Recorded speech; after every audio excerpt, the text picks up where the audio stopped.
नमस्कार दोस्तों, मैं सुनीता, सहायक प्राध्यापिका हिंदी विभाग, राजा सिंह महाविद्यालय सिवान, जयप्रकाश विश्वविद्यालय छपरा से। आज हम स्नातक प्रथम वर्ष की हिंदी रचना में संकलित कहानी संवदिया पर चर्चा करेंगे। यह फणीश्वर नाथ रेणु द्वारा रचित कहानी है संवदिया। फणीश्वर नाथ रेणु जी के विषय में, उनके जीवन परिचय के विषय में एक वीडियो मैं बना चुकी हूँ, आप वहाँ पर देख सकते हैं। संवदिया का अर्थ होता है संवाद ले जाने वाला, संवाद वाहक या संदेश पहुँचाने वाला, जिसको अंग्रेजी में मैसेंजर कहा जा सकता है। संवदिया की परंपरा भारत में गांव में बहुत पहले से रही है कि किसी बहू या बेटी को अपने मायके या ससुराल कोई बात कहनी होती थी तो एक व्यक्ति के माध्यम से वह संदेश पहुंचाया जाता था। विदाई कराने के विषय में, या शादी ब्याह है तो उसका निमंत्रण देना है, या फिर कोई ऐसी बात है, तबीयत खराब है, या कोई और भी महत्वपूर्ण संदेश हो, तो गांव का एक व्यक्ति जो संवाद वाहक का काम करता था, संवदिया का काम, उसको ये सुपुर्द किया जाता था और वह जाकर के इस खबर को वहाँ पर बताता था। वह संवदिया का प्रचलन धीरे धीरे समाप्त हो गया और ये कहानी का रचना काल 60 के दशक में ये कहानी लिखी गई है। उस समय तक संदेश पहुंचाने के बहुत से साधन हो गए थे। डाकघर, चिट्ठी द्वारा संदेश भेजा जाने लगा था, टेलीग्राम इत्यादि। तो जो संवदिया है हरगोविंद, वह आश्चर्य करता है कि आज, क्योंकि उस समय में संवदियों का काम खत्म हो चुका था, उनकी उपयोगिता समाप्त हो चुकी थी, इसलिए कोई संवाद भिजवाने का कार्य नहीं करता था। ऐसे समय में जब हरगोविंद के पास यह खबर आई कि आपको बड़ी बहुरिया ने बुलाया है, संवाद भिजवाना है, तो वह बहुत आश्चर्यचकित होता है कि आज के समय में संवदिया की ज़रूरत किसे पड़ गई।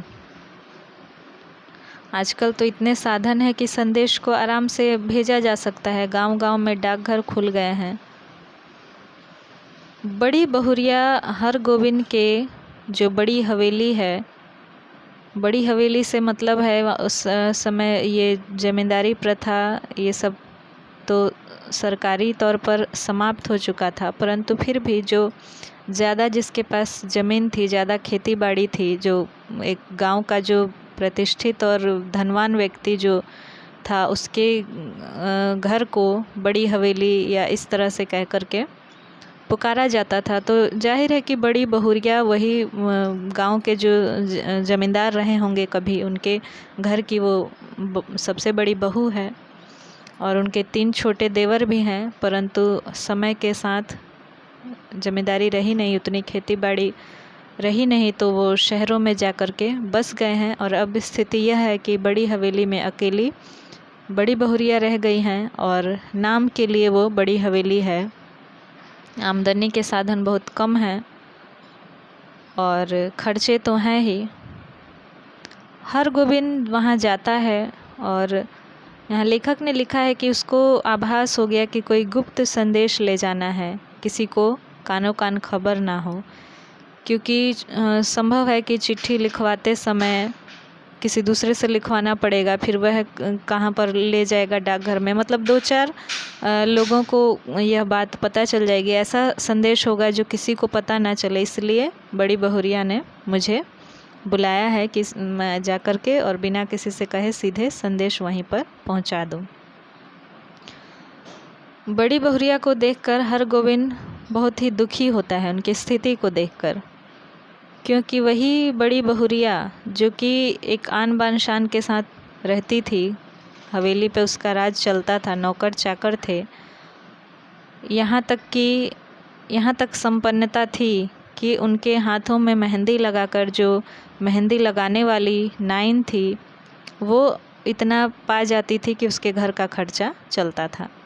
इतनी संपन्नता थी, और आज कहाँ वह सूप में अनाज लेकर के फटक रही है, साफ कर रही है। इतनी दयनीय स्थिति बड़ी बहुरिया की हो गई है। इसको देखकर हरगोविंद को बहुत दुख होता है।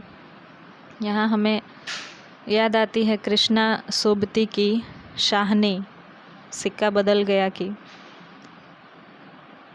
इस दुखमय स्थिति को देखकर, और वह इस स्थिति में भी वहाँ पर मोदियाइन जो है वह अपना उधार पैसा वो लेने के लिए आई हैं और कड़वी बातें सुना रही हैं बड़ी बहुरिया को, लेकिन वह उनसे कुछ जवाब नहीं दे रही है। पैसा तो उसके पास है नहीं कि वो दे दे पैसा और उनको लौटा दें, लेकिन उन बातों का कुछ जवाब नहीं दे रही हैं, चुपचाप हैं। और मोदियाइन बड़बड़ाते, जबकि हरगोविंद उस मोदियाइन को जवाब देता है कि ये कौन सा तरीका तुमने निकाला है पैसा वसूली का, और उसके साथ व्यंग हंसी मजाक करता है।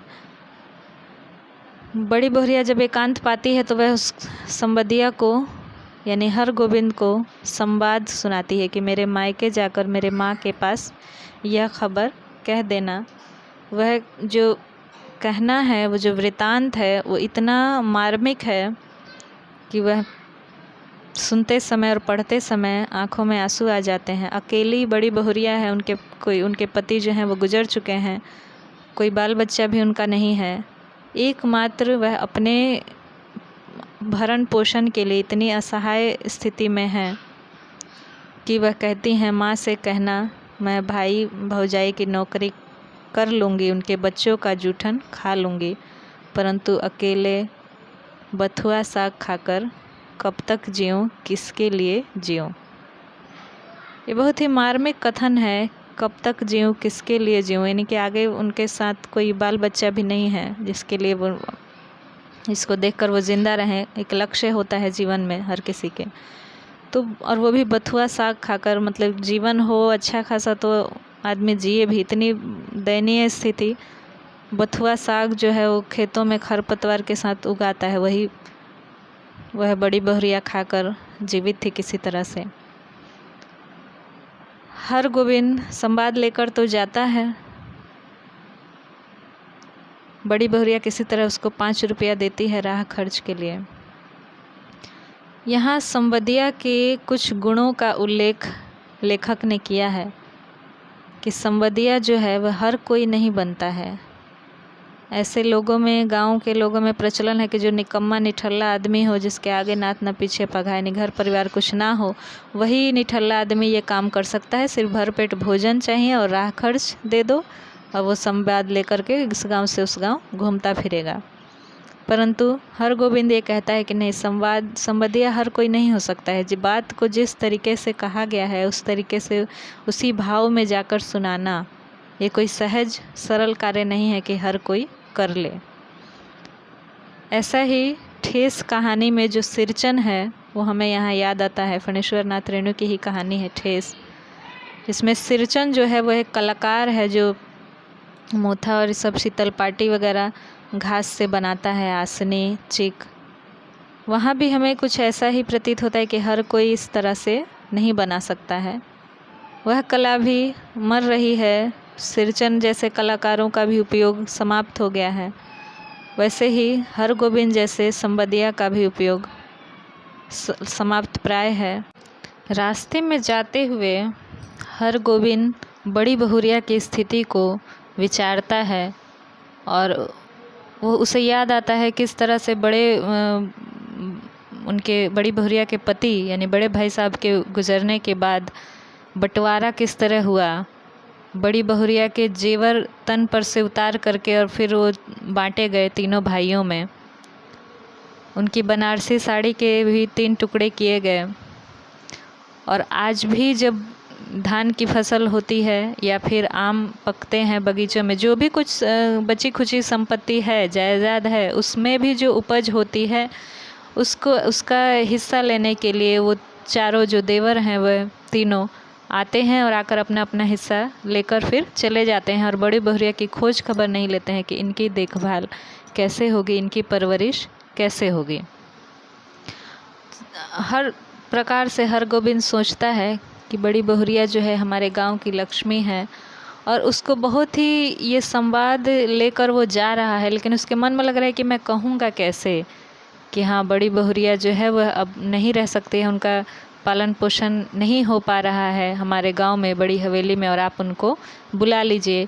यही इसी असमंजस में वह जाता है, और जब पहुंचता है बड़ी बहुरिया के गांव, वहाँ सभी लोग, वहाँ पूरी संपन्नता है, क्योंकि जैसा बड़ी बहुरिया का ससुराल था सर्व संपन्न, वैसा ही मायका भी रहा होगा। और क्योंकि उनके भाई हैं, सब खेती बाड़ी देख रहे हैं, अच्छे से काम चल रहा है, तो यहाँ आज भी उनके मायके में पूरी संपन्नता है।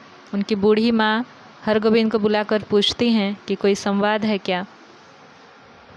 यही अब निर्णय का समय है कि हरगोविंद क्या कहे। जो संवादीय का कर्तव्य है कि अच्छा बुरा जैसा भी संवाद है उसको उसी रूप में ले जाकर पहुंचाना, और दूसरा अपने गांव का एक बाशिंदा होने के नाते उसका कर्तव्य है कि अपने गांव की जो बहू है उसका पालन पोषण करना, उसका सम्मान बचा करके रखना। यहाँ द्वंद्व में हरगोविंद रहता है और कह जाता है कि नहीं, संवाद तो कोई नहीं, इधर से गुजर रहा था, इसलिए सोचा आप लोगों से मिलते चलो। उसके अंदर के संवादिया के ऊपर उसके जो अपने गांव के प्रति जो मोह है और जो उसके गांव के सम्मान का जो भाव है वो ऊपर आ जाता है, और वह अपने गांव की शिकायत या बुराई नहीं कह पाता है कि हाँ, हमारे गांव में जो है बड़ी बहुरिया बहुत ही दुख पा रही हैं और बहुत ही असहाय स्थिति में रह रही हैं। जलपान डट के करता है। जब भोजन सामने आता है, बढ़िया भोजन, 3 प्रकार की सब्जी, दाल चावल, मतलब पापड़ अचार, पूरी तरह से संपन्न परिवार का जो रहता है वो दिखाई देता है भोजन के द्वारा और घर की स्थिति के द्वारा। वहीं उसको दिखाई देती है बड़ी बहुरिया बथुआ साग उबाल कर खाती हुई। वह सोचता है कि जिसके घर में इतने बढ़िया भोजन पक रहे हैं और सभी लोग सुखी संपन्न हैं, और उस घर की बेटी इतनी परेशानी में है कि सिर्फ बथुआ का साग उबाल कर खा रही है। गाय भी है तो उसके लिए भी चारे का प्रबंध वो नहीं कर पाती है। रात में हरगोविंद को नींद नहीं आती है। सोचता है ये मैंने क्या कर दिया, मैं क्या करने आया था और क्या कर दिया। खैर, जो हुआ, अब वह विदाई लेता है और बूढ़ी माँ के पास जाता है। कहता है मैं जाऊँगा इसी गाड़ी से।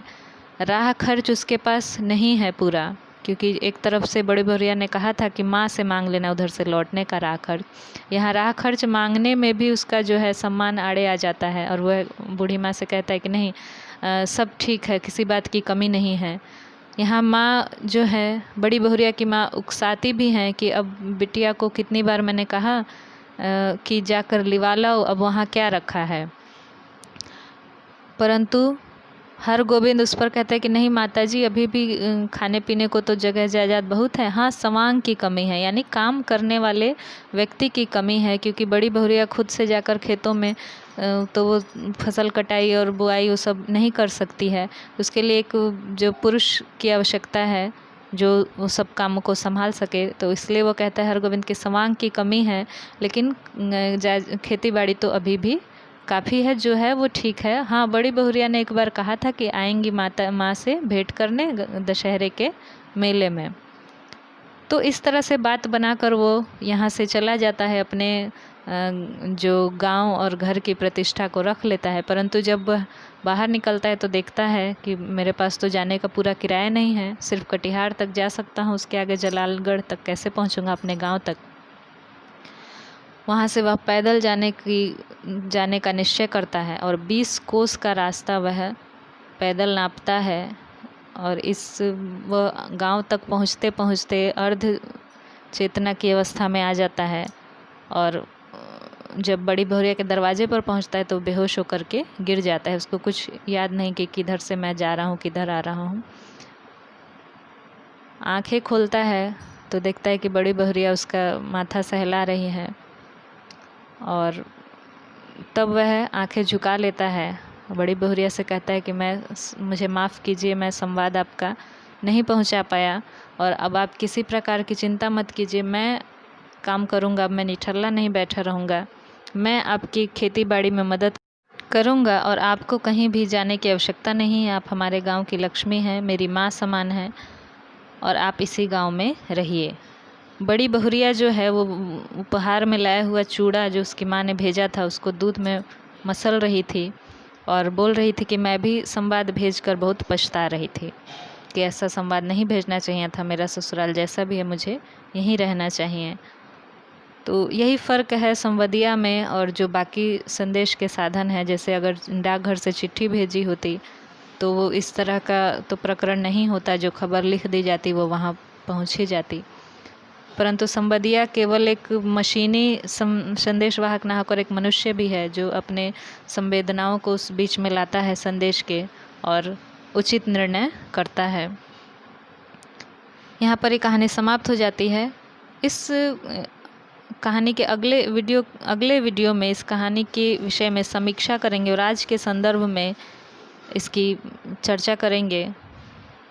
क्या आज भी कोई स्त्री मायके जाकर रहने के लिए इतनी सकुचाएगी, इतना संकोच करेगी कि मैं भाभी के जूठन पर रह लूँगी, बच्चों का जूठन खा लूँगी?